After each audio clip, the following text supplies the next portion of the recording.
রাসূলুল্লাহ সাল্লাল্লাহু আলাইহি সাল্লামের সাহাবী উম্মে সুলাইম মহিলা সাহাবী নবীজিকে দাওয়াত দিছে। হযরতে আনাস রাদিয়াল্লাহু তাআলা আনহুর মা আল্লাহর নবী এশার নামাজ পড়ে এরম বাড়ির উঠানের মধ্যে আইসা দাঁড়াইছে। হযরতে উম্মে সুলাইম মহিলা আনাস রাদিয়াল্লাহু তাআলা আনহুর মা দরজা মেলে আল্লাহর নবীর চেহারার দিকে তাকায়া রইছে। আর আকাশের পূর্ণিমার চাঁদ উঠছে, তো চাঁদের দিকে একবার তাকায়, নবীজির দিকে একবার তাকায়। আল্লাহর নবী কিছুক্ষণ পরে বললেন, উম্মে সুলাইম, এটা কি ধরনের মেহমানদারি? আমাকে দাঁড় করায় রাইখা বসারও কোনো ব্যবস্থা না, ডাকারও কোনো না, মেহমানদারিরও খবর না, কি দেখছো? এই কথা বলাতে উনার থিতাইছে, মানে উনি তো হারায় গেছিল। তো চোখের পানি ফেলে বলছি, ইয়া রাসূলুল্লাহ, দেখছিলাম পূর্ণিমার ওই চাঁদ সুন্দর নাকি এই চেহারা সুন্দর। ফাওয়াল্লাহি লা আনতা আহসানু ইনদি মিনাল কমর। আল্লাহর কসম নবী, পূর্ণিমার ওই চাঁদের চাইতে আপনি অনেক বেশি সুন্দর। কাকে ধরলাম? হ্যাঁ আমার বাজান, দাড়ি কাটা এই চেহারা দিয়ে কার মতো সাজলেন? কার মতো? ওয়ালাকাদ খালাকনাকুম সুম্মা সাওয়ারনাকুম। আল্লাহ কোরআনে বলে, বান্দা আমি তোমাকে সৃষ্টি করেছি এবং তোমার শরীরের ড্রয়িং আমি সাজিয়েছি। এটা আমার হাতের ড্রয়িং। এই ড্রয়িং আমি করেছি। আল্লাহ বলেন, আমি ড্রয়িং করেছি। এখানে নাক, দুই পাশে কান, এখানে দুইটা চোখ, এখানে ভ্রু, এখানে ঠোঁট, এখানে মাথা, এখানে হাত, এখানে পাও। আল্লাহ বলেন, বান্দা এই ড্রয়িংটা, এই সাজটা আমি করছি। কে? তাইলে তুমি বান্দা বলো, আমার এই ড্রয়িং এর কোন অঙ্গের ব্যাপারে তোমার আপত্তি? তুমি কও। নাকটা এখানে লাগানো উপযুক্ত হয় নাই, ঠিক না? 1 ইঞ্চি বা 1 সুতা নাড়া দিলে ভালো হইতো না? কথা বলেন না কেন? কানটা, কোন একটা অঙ্গের ব্যাপারে আল্লাহর ডিজাইনের উপরে কারো আপত্তি আছে? তাই এই দাড়ির ব্যাপারে আপত্তি করলো কেন? এটাও তো মালিকের ডিজাইন, এটা আল্লাহর দেওয়া না? তাইলে এই জন্য আমার বলতে লজ্জা নাই। আমি বলি সরাসরি কথা, কারো গায়ে লাগুক নলে পিঠে লাগুক, কিছুই করার নাই। তা আমার কথা হলো, আফসোস হইল যে আল্লাহর দেওয়া ড্রয়িং লাইরা মানুষ এটা হইতেই পারে যে ড্রয়িং আমি বদলাইছি, আমার বিল্ডিং এর ড্রয়িং আমার ভালো লাগছে না, আমি আরেকজন ইঞ্জিনিয়ার দিয়ে বদলাইছি। কিন্তু আমার কথা হইল, আল্লাহর মতো শ্রেষ্ঠতম কারিগরের ড্রয়িং বদলাইয়া তুমি বেটা যেখান থেকে ড্রয়িং করে আনছো, এটার নাম হলো নাফিত্তা। তোমার রুচি কি বদলাইয়া কিতা করলা? কার থেকে কিতা আনলা? হ্যাঁ বলেন, জিজ্ঞাসা করেন ইনসাফের সাথে। বাবু এই ড্রয়িং আল্লাহর না, তো তুমি বদলাইয়া কই থেকে ড্রয়িং আনছো? এটা সমমানের একজন ইঞ্জিনিয়ারের তাইনটা তত দুঃখ ছিল না, বুয়েটের একজন ইঞ্জিনিয়ারের তাইনটা তত একটা মন্ডারে বুঝাইতাম। কই থেকে আনলা তুমি? কার থেকে এই ড্রয়িং আনলা? আর আল্লাহর সমমানের, আল্লাহর কাছাকাছি, আল্লাহর সমকক্ষ নাউজুবিল্লাহ আছে কি কেউ? কুল কায়নাত, গোটা পৃথিবীর ডিজাইনারের ডিজাইন দিলেও তো মালিকের একটি নকশার সামনে কিছুই হবে না। ফাতাবারাকাল্লাহু আহসানুল খালিকিন। এজন্য মুসলমান বুঝতে শিখেন, কাকে ছাড়লেন কাকে ধরলেন। যুবক তোমরাও ভাইব, নিজের প্যান্ট, নিজের শার্ট কতজনের মতোই তো সাজলা। রসুল আরবির মতো কি একবারও সাজতে মন চায় না? হ্যাঁ, আবু বকর সিদ্দিক, ওমর, উসমান, আলীর মতো কি একবারও হতে মন চায় না? ওনারা কোন দিক দিয়ে কম? হ্যাঁ, ওনাদের সাথে তুলনার যোগ্য পৃথিবীর কোন মানুষ?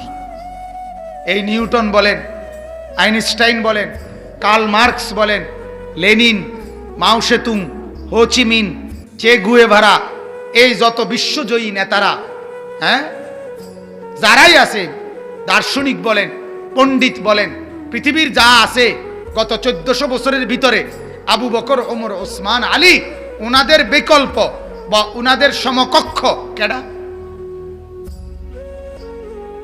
কে? ওমরের মতো একটা বাদশাহ পৃথিবী দেখা, পৃথিবী দেখা।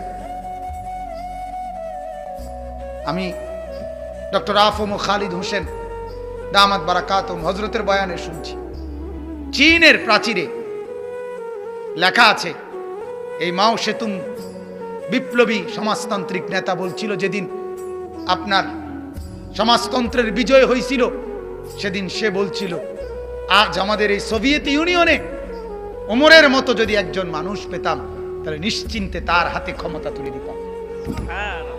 কাফের, কাফের। তাইলে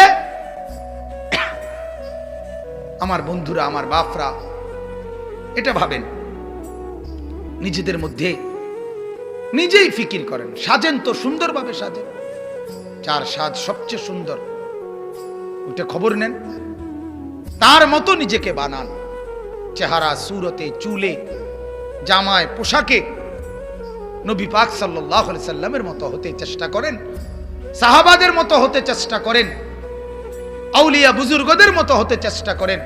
ওনারা পৃথিবীতে অমর। আমার শায়েখ আল্লামা মুফতি মুশতাকুন নবী সাহেব বলে, জুনায়েদ বাগদাদি, ওনার নাম আজও আমরা জানি, যে ওনার আমলের বাগদাদের কোনো শাসকের নাম কেউ জানে না। বাইজিদ বুস্তামি, ওনার নাম আমরা জানি, কিন্তু ওনার আমলের বুস্তাম নগরীর সবচেয়ে ধনী কেডা কেউ জানে না।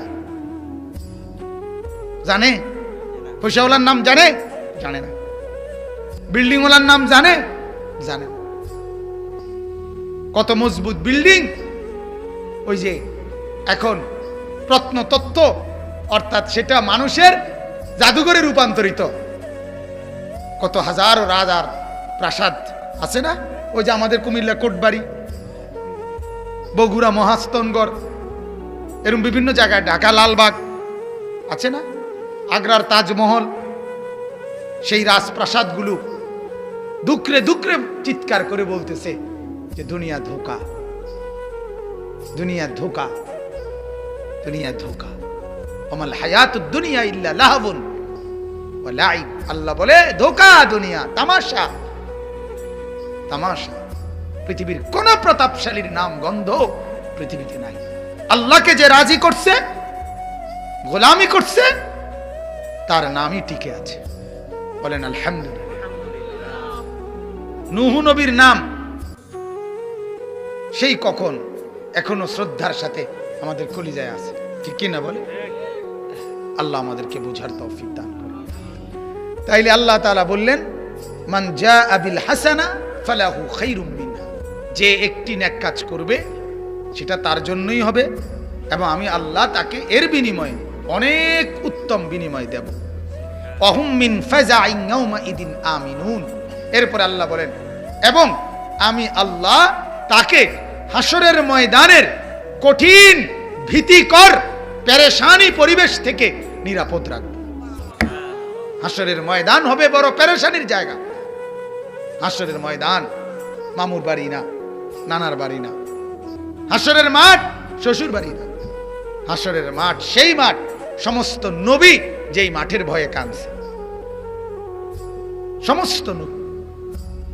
হাসরের মাঠ আমাদের নবী সাল্লাল্লাহু আলাইহি সাল্লাম পর্যন্ত 5 ওয়াক্ত নামাজের পরে নবীজি দোয়া করতেন, আল্লাহুম্মা হাসিবনি হিসাবান ইয়াসীরা, আল্লাহ আমি মুহাম্মদের হিসাব সহজ করে দিয়ে।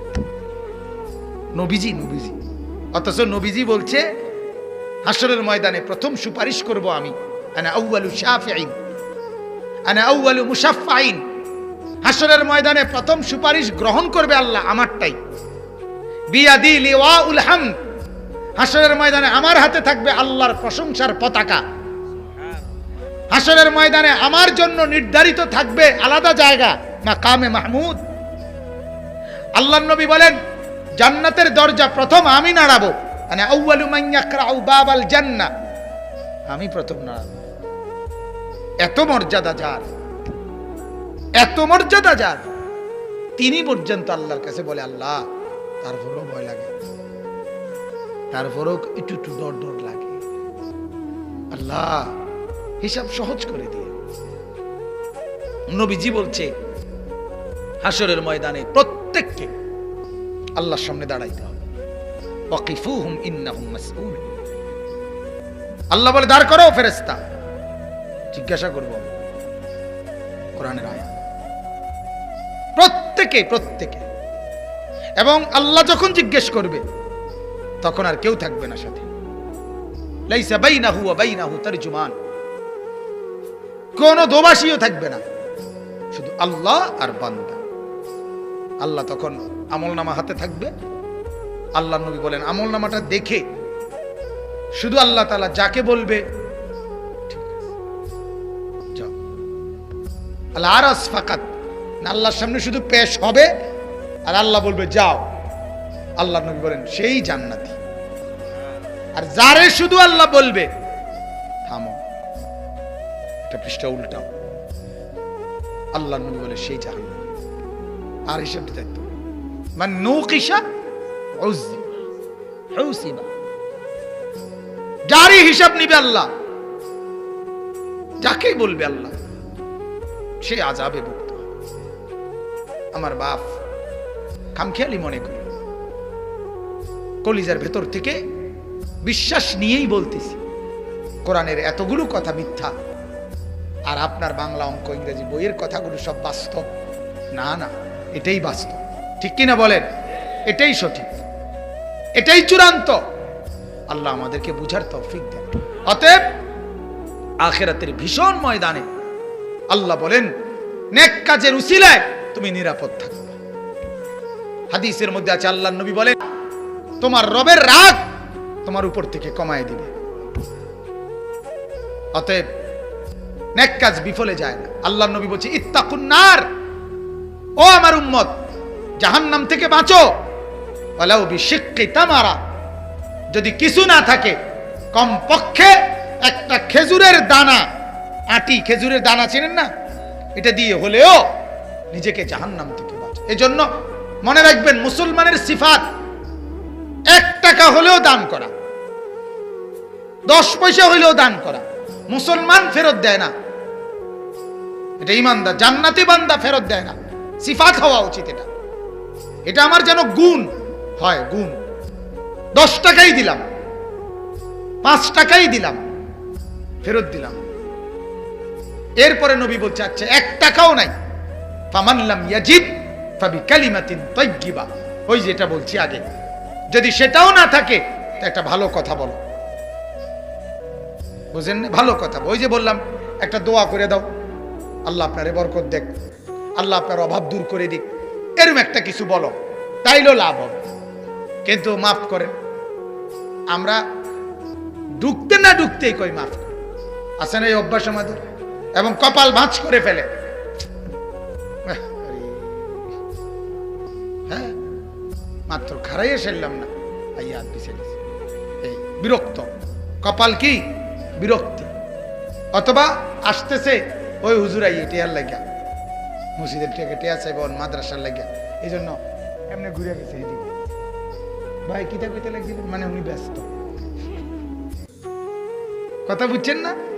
আরেকটা হলো একবারে এহেন থেকে, মানে পিঠ দিয়া একেবারে জায়গার থেকে গেছে হাইটটা, ওটা দেখতে ওই যে আমি খুঁজবো, এই কারণে জায়গা থেকে সরে গেছে।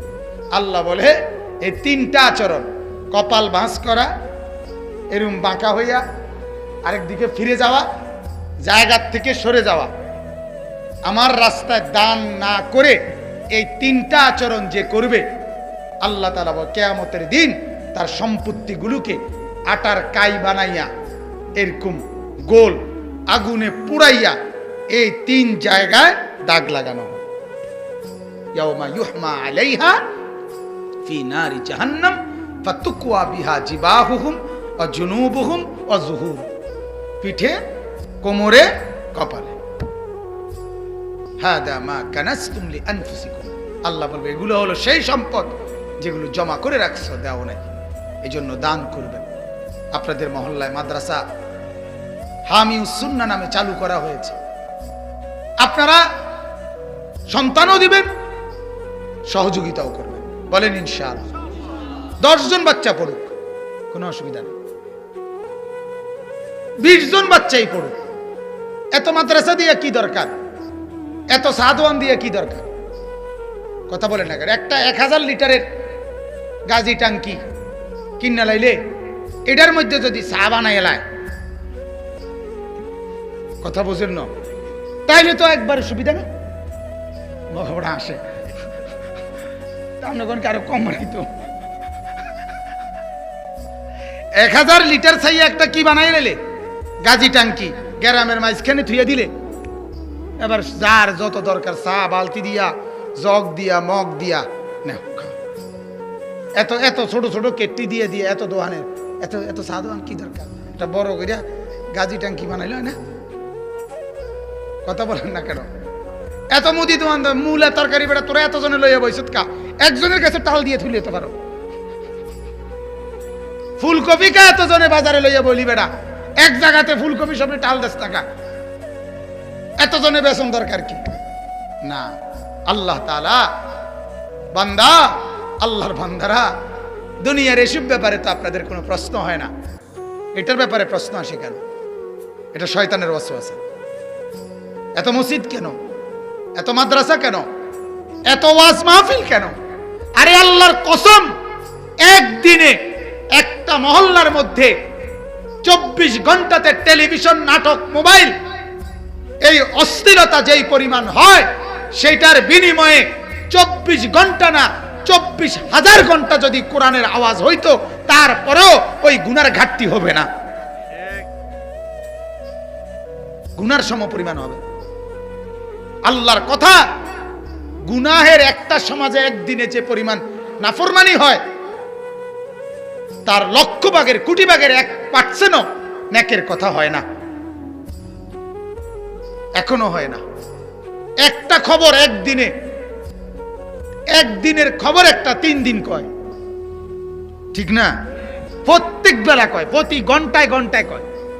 এই যে ময়মনসিংহে একটা সিএনজি কাটিয়ে গেছে, হ্যাঁ, আপনার একটা বাস খালের থেকে পানি উঠতে গেছে, মানে রোডে উঠতে পড়ছে, এই কথাইটা মনে করেন কইল, এই যে কথাইটা 10টা 11টা 12টা 1টা 2টা কইতে আছে, ঘন্টার পর ঘন্টা, ঘন্টার পর ঘন্টা।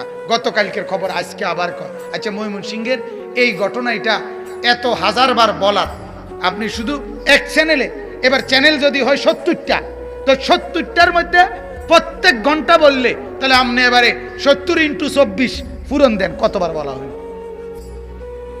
কথা বুঝেন নাই আপনি? তাহলে এই খবর, সিএনজি কাটিয়ে যাওয়ার খবর, এটা যদি এতবার শোনা উচিত হয়, তাহলে আপনার সন্তান জাহান্নামে চলে যাচ্ছে, এই কথাইটা তো 1 কোটি বার বলা উচিত, 1 লক্ষ বার বলা উচিত। এই জন্য বাজান, নিজেদের মধ্যে ফিকির রাখবেন, আল্লাহর কথা, কোরআনের কথা, আখিরাতের কথা আরো বেশি হওয়া দরকার, ঠিক কিনা বলেন?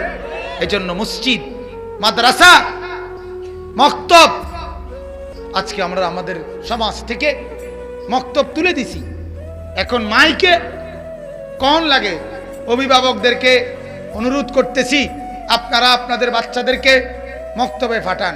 যারে অনুরোধ করে হুজুরে, অভিভাবক তা হাসে, কারণ অভিভাবক তো জানে আমি তো ঘুমে, কথা বুঝেন নাই?